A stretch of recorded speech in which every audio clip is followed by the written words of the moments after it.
Day 3, self-respect. And this is a story about that picture you have of yourself in the back of your mind, that self-portrait. Bill Glass was a man that held ministries and preached the gospel into prisons. And he would take a group of people and go into a prison and preach the gospel to the prisoners there. And on one of these missionary trips into the prison, Bill Glass had a guy named Jim Sundberg as one of the speakers. Well, Jim Sundberg, for some of you younger people, was an all-star catcher and really a tremendous baseball player, played for the Texas Rangers and was an all-star numerous times. And in a break in the speeches, Bill Glass and Jim Sundberg are visited. And Bill Glass says, "How did you become a Major League Baseball player?" And Sundberg said, "Well, I really never had a choice. From the time I was 6 years old, my dad would have me out there catching, blocking pitches, throwing the ball, and I would hear this, 'Boy, you're going to be a Major League Baseball player. It's unbelievable how good you are. I'm telling you right now, you're going to be a Major League Baseball player.'"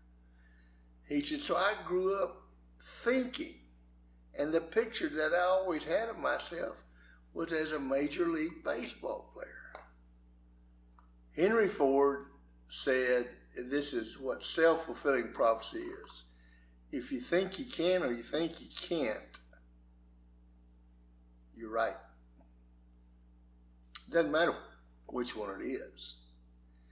And there was a prisoner standing close to Sundberg and Glass, and he said, "Same thing happened to me."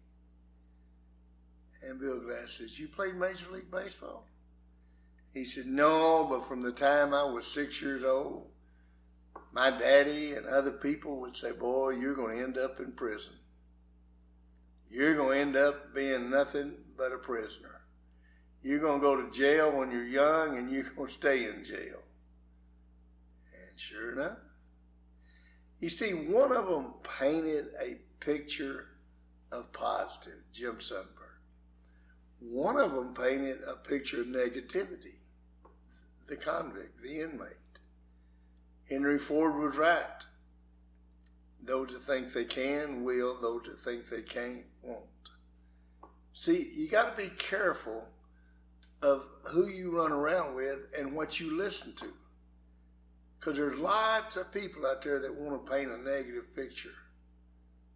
I was in an airport several years ago, and there was a parent there, and she was talking and telling her son how clumsy he was.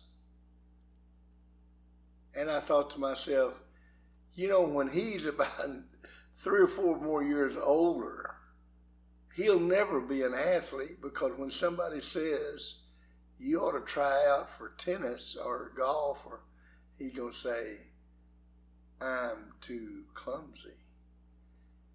See, you paint that picture every day.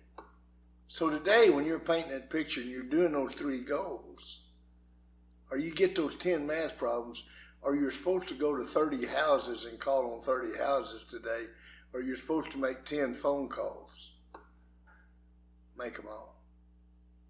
Because that's going to improve that picture that you have of yourself. And the picture you have of yourself is going to determine how you perform. And that will make you the best you that you can be.